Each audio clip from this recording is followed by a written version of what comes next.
Sir, ওনার গাড়ির কাগজপত্র নাই, কাগজপত্র ছাড়াই ঘোরাঘুরি করতেছে, অথচ উল্টা আমাদেরই ভয় দেখায়। ওনার বস জানতে পারলে নাকি আমাদের চাকরি থাকবে না। তাই নাকি?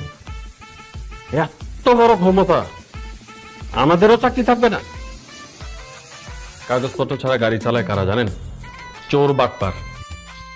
ডাকেন, আপনার কোন বস আছে তাকে ডাকেন, দেখি তার কত বড় ক্ষমতা। থানা আসতে হইল কেন? তোর কারণে আমার থানা আসতে হইল কেন? আমি থানায় আসি না, থানা আমার বাসায় যায়। মন্ত্রীর সঙ্গে মিটিং, সেটা ক্যান্সেল করে আসতে হইল আমার। স্যার আমার কি দোষ? এরা তো কোনো কথাই শুনলো না, আমার থানা নিয়েছে। আমার পরিচয় দোষ নাই? দিছি। কি বলে? কয় কোনো মন্ত্রী ফন্ত্রীর টাইম নেই, সাহেব ঠাক চিনি না। কি সায়েম কি? হয় তারপর? চিনি না আপনাদের। কনগ্রাচুলেশন, বিশাল ক্ষমতাশালী জায়গায় তুই চলে আসছস। বাহ! কি হচ্ছে আমার এখানে? আমার অফিসে এসে আমার সাথে কথা না বলে আপনি ওদের সাথে কথা বলতেছেন? কি আপনি?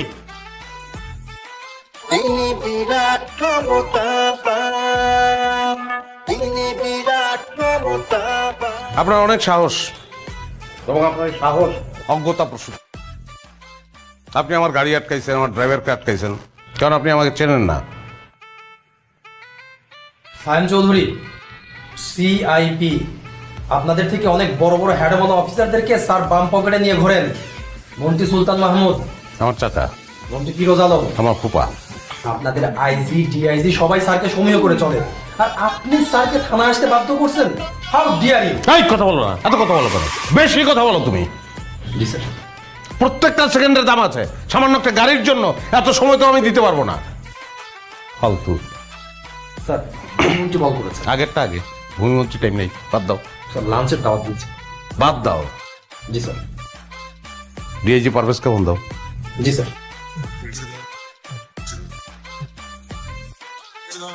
স্যার, আমরা মনে হয় ভুল করে ফেলছি।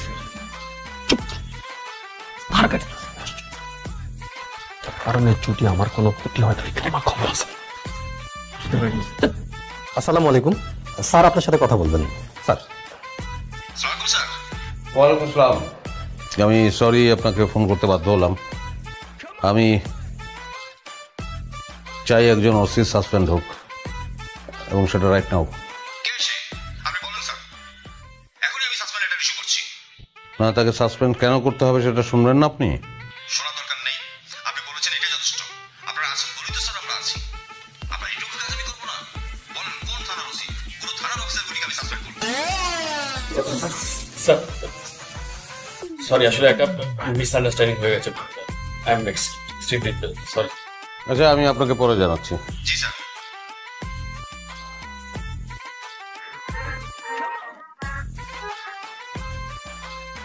Sorry sir, please. সরি বললেন, ইটস ওকে। দুইটা শর্ত আছে। এক নম্বর শর্ত, আমার গাড়িটা যে লোক আটকিয়েছে তাকে। স্যার আমি ইমিডিয়েট সাসপেন্ড করার ব্যবস্থা করে দিব। স্যার, চুপ করো। চলো মতিন। স্যার তুমি আবার সতটাই বলবো না। আমি বলবো আপনাকে। কাগজ দেন। জি, কাগজ কাগজ।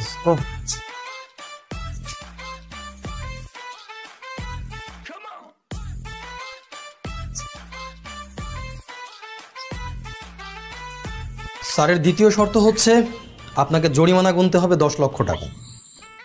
আপনি যদি আপনার চাকরি বাঁচাতে চান তাহলে ইমার্জেন্সি এই অ্যাকাউন্টে টাকাটা পাঠিয়ে দিবেন। It's your punishment. আসি।